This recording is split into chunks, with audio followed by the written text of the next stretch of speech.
तारों तले जिंदगी। तारों तले जिंदगी। इस सीरीज में हम आपके लिए लेकर आए हैं हिंदी साहित्य जगत की कुछ चर्चित कहानियों और उपन्यासों पर केंद्रित रेडियो नाट्य वाचन। आइए सुनते हैं मुंशी प्रेमचंद की कहानियों का रेडियो नाट्य वाचन। वाचन स्वर और प्रस्तुति काजल सूरी की है। कहानी आखिरी मंजिल। आज 3 साल गुजर गए।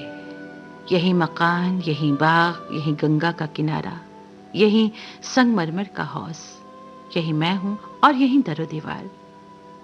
मगर अब इन चीजों से दिल पर कोई असर नहीं होता। अब वो दिल नहीं रहा। वो लड़की जो मेरी जिंदगी का सहारा थी, वो भी इस दुनिया में नहीं। मोहिनी बहुत खूबसूरत थी। उसे प्यार करना मुश्किल था। वो पूजने के लायक थी। उसने कभी इशारे से भी अपने उस अथाह प्रेम को जाहिर नहीं किया जिसकी लहरों में वो खुद तिनके की तरह बही जाती थी। उसके प्यार की कोई सीमा न थी।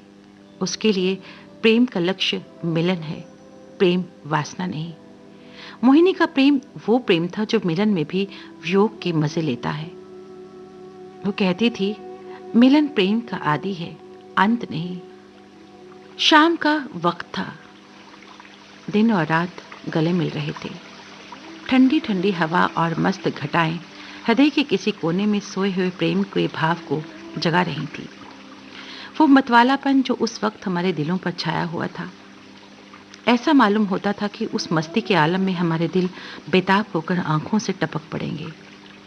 आज मोहिनी की जबान भी संयम की बेड़ियों से मुक्त हो गई और उसकी प्रेम में डूबी हुई बातों से मेरी आत्मा को जीवन मिल रहा था। अचानक मोहिनी ने चौंक कर गंगा की तरफ देखा। हमारे दिलों की तरह उस वक्त गंगा भी उमड़ी हुई थी। पानी की उठती गिरती सतह पर एक दिया बहता हुआ चला आ रहा था। उसका चमकता हुआ अक्स थिरकता और नाचता एक पुच्छल तारे की तरह पानी को आलोकित कर रहा था। उस नन्ही सी जान की क्या बिसात थी। मिट्टी का एक दिया जो उस अथाह सागर में उछलती हुई लहरों से टकराता हुआ आ रहा था। शायद जल देवियों ने उसकी निर्बलता पर तरस खाकर उसे अपने आंचल में छुपा लिया था। जब तक वो दिया झिलमिलाता और टिमटिमाता हमदर्द लहरों से झकोरे लेता दिखाई दिया। मोहिनी टकटकी लगाए खोई सी उसकी तरफ ताकती रही। जब तक वो आंख से ओझल ना हो गया तो वो बेचैनी से उठ खड़ी हुई और बोली, मैं किनारे पर जाकर उस दिए को देखूंगी। जिस तरह हलवाई की मन भावन पुकार सुन बच्चा घर से निकल पड़ता है और चाह भरी आंखों से देखता हुआ अधीर आवाजों से पुकारता उस नेमत के थाल की तरफ दौड़ता है, उसी जोश के साथ मोहिनी नदी के किनारे चली। बाग से नदी तक सीढ़ियां बनी हुई थी। हम दोनों तेजी से नीचे उतरे और किनारे पर पहुंचते ही मोहिनी ने खुशी के मारे उछलकर कहा, अभी है, देखो देखो, वो निकल गया। वो बच्चों का सा उत्साह जो मोहिनी के चेहरे पर उस वक्त था, मुझे कभी ना भूलेगा। थोड़ी ही देर बाद वो दिया आंखों से ओझल हो गया। मोहिनी ने निराश स्वर में पूछा, "अ, चला गया, बुझ गया होगा।" और इससे पहले कि मैं कुछ जवाब दूं, वो उस डोंगी के पास चली गई जिस पर बैठकर हम कभी कभी नदी की सैर किया करते थे। वो बोली, मैं उस दिए को देखने जाऊंगी, मैं देखूंगी वो कहाँ जा रहा है, किस देश को। ये कहते हुए मोहिनी ने नाव की रस्सी खोल दी। जिस तरह पेड़ों की डालियां तूफान के झोंकों से झकोले खाती हैं, उसी तरह ये डोंगी डावाडोल हो रही थी। नदी का वो डरावना विस्तार, मेरा दिल डूब गया। मगर मोहिनी का दिल उस वक्त उसके बस में नहीं था। यकायक मोहिनी चौंक कर उठकर खड़ी हुई और बोली, अभी है, देखो देखो वो जा रहा है। मैंने आंख उठाकर देखा। वो दिया ज्यों का त्यों हिलता मचलता चला जा रहा था।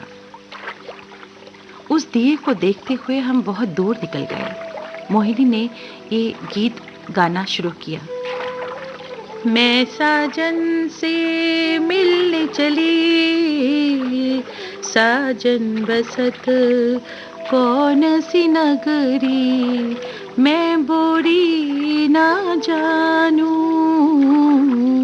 मैं साजन से मिलने चली, मैं साजन से मिलने चली, मैं साजन से मिलने चली।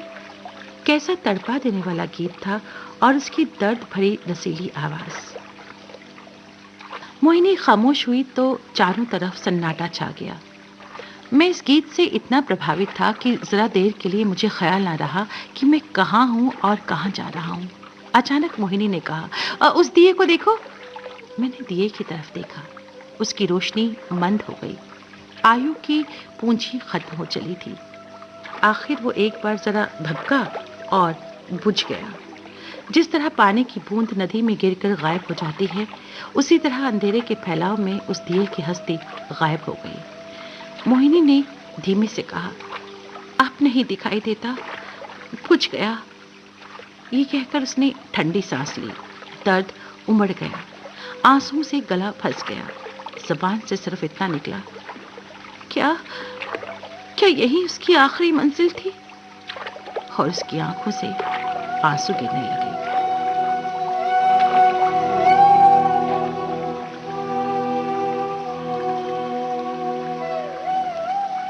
एक रोज हम दोनों इसी तरह बाग की सैर कर रहे थे।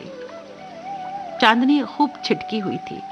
यकायक मोहिनी ने गंगा की तरफ देखा और मुझसे बोली, वो उस पर कैसी रोशनी दिखाई दे रही है? मैंने भी निगाह दौड़ाई। चिता की आग जल रही थी, लेकिन मैंने टाल कर कहा, माँ जी खाना पका रहे हैं। मोहिनी को यकीन न हुआ। उसके चेहरे पर एक उदास मुस्कुराहट दिखाई दी और आंखें नम हो गई। थोड़ी देर तक वो मौन और निश्चल बैठी रही। फिर शोक भरे स्वर में बोली, अपनी आखिरी मंजिल पर पहुंच गया।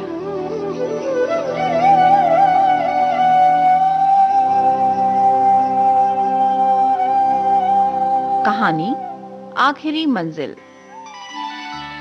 तारों तले जिंदगी इस सीरीज में अभी आप सुन रहे थे मुंशी प्रेमचंद की कहानियों पर आधारित रेडियो नाट्य वाचन स्वर और प्रस्तुति काजल सूरी की थी।